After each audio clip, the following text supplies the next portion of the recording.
Okay, I'm going to do my project on infrared. Objects of different temperatures emit different wavelengths of infrared and different intensities. So infrared has longer wavelengths than visible light. This is why we need to use a special camera to see infrared energy because it is invisible.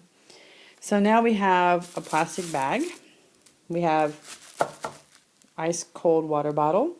We have a lighter. We have a camera, and also we have we have a candle. We have a candle on a metal stand.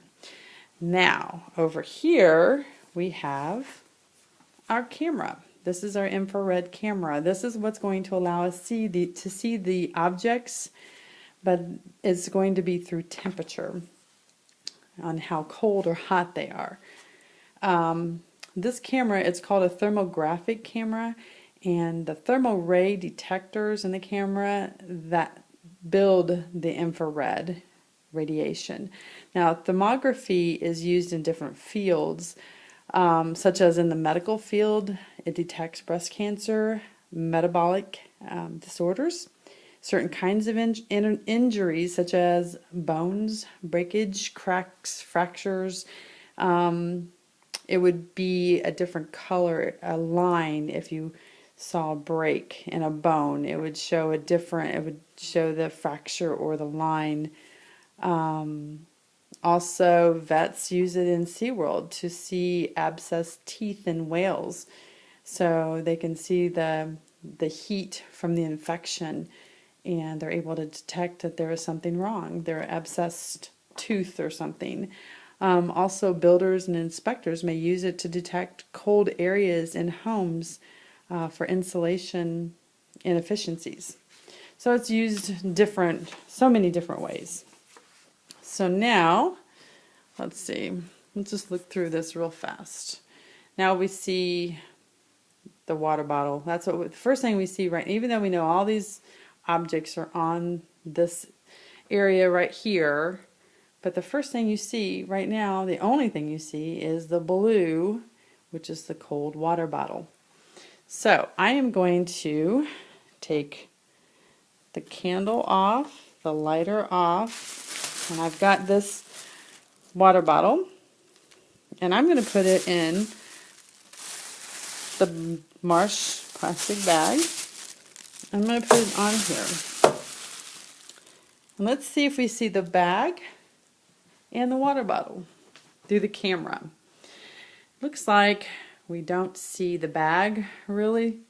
It's invisible as well. I mean, we don't see, this infrared camera can't see through plastic. So we see the water bottle through the plastic. So now let's just take this off. And let's see. Now we have the candle. Let's see what it looks like through the camera. Now, I don't know if you see that, but we see the camera. I did light the candle, so you'll see it pink on top, but then you'll see the blue. Let me see if I can show you. Right here is the candle, right there. And now I'm going to light that candle. So now we see the blue is cold. It's showing that it is cold. And so now let's see if I light the candle. Let's see what we see after that. Let's see what color we come up with. See if it looks different. Okay. Well, it looks like we are now seeing the flame coming from the candle. So we see the blue candle, and then we see the white flame, and then we see the red, the hottest. So now, let's look at this candle. This candle is in a glass jar. So let's just see what we see through here if we looked at that. We don't really see it, do we? I mean, we do see something. But anyway, let's look and see if we light it. Let's see this. What do we see then?